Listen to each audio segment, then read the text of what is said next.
What's going on, guys?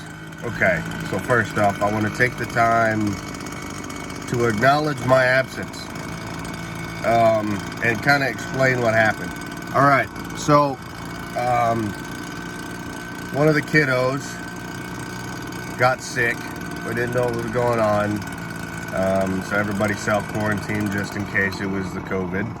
And then a week later, I caught the COVID, right? So I was down and out for 2 weeks, dying slowly. So, I'm ashamed to admit that I turned into a little bitch when it came to this COVID thing. I was crying and sneezing and snot running down. It was horrible. It was not a good sight to see. So today on Do's and Do Nots, we're gonna go over something that a buddy of mine, Ben, has gone over before: grip. Okay. Now, when you grip your weapon, people tend to go straight to the 1980s cop stance, where you got one arm bent, one arm fully extended, and you're standing off to the side. That doesn't work.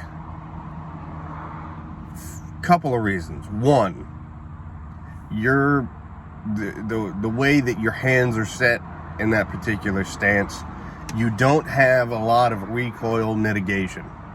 Okay, so whenever you fire off a round, that barrel is just going to bounce all over the place, and you're not going to be able to control where that round goes. Okay, whenever you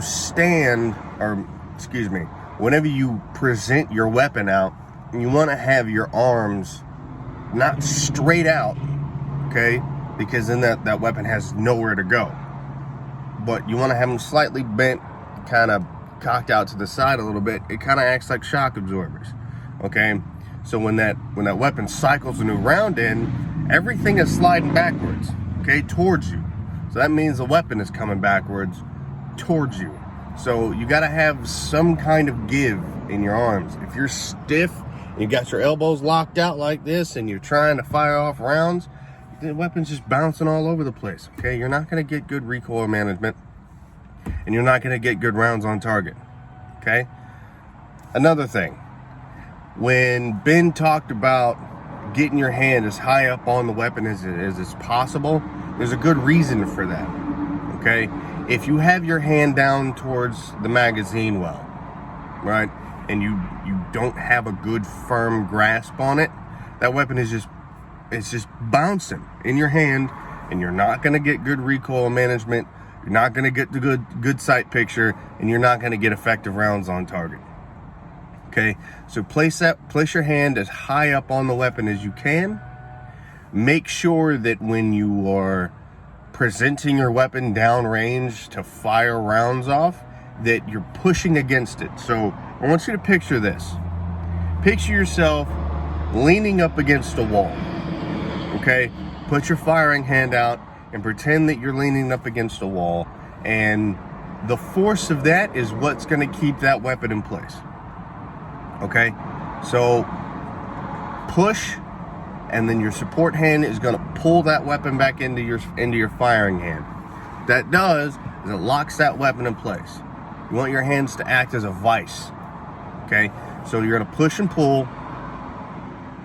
That weapon gets locked into place, and later on down the road we'll go over recoil management, but that in and of itself will help a little bit with the recoil management. So if you find yourself at the range and your shot spread is just all over the place, you don't have good groupings, 9 times out of 10 it's because your grip is crap. Okay, so focus on pushing out. Get your hand as high up on that weapon as you can go, preferably right up underneath that beaver tail. Okay, right where the frame meets the slide. So get that hand up, push and pull all at the same time, and that will lock that weapon into place, and you'll be able to get rounds where you want them to go. Okay, now for your body, don't turn sideways. Okay, everybody thinks, oh, you turn sideways when you fire around and you cross body it. Don't do that. Okay, because if somebody comes up from behind you or off to the side and tries to move you out of the way, you don't have a good power stance, you're going to get knocked over. Okay, So face your target. All right, and we'll go over stance and all that other kind of stuff in a later video, because I don't have the time to go over it today. But I just kind of wanted to go over grip. That way people, I mean, because I've had a lot of people ask me, you know, how do you hold your weapon? How do you do this and how do you do that? If you hold it like an 80s cop, you're gonna fire like an 80s cop. You're not gonna hit shit, okay? So high up, press against it, pull with your support hand, lock that weapon down into place, and you'll get better groupings, okay? That's gonna be it for today, guys. All right, I love you guys so much. I appreciate all the support you guys have shown us and continue to show us. You guys are the greatest supporters in the world, man. I couldn't ask for better.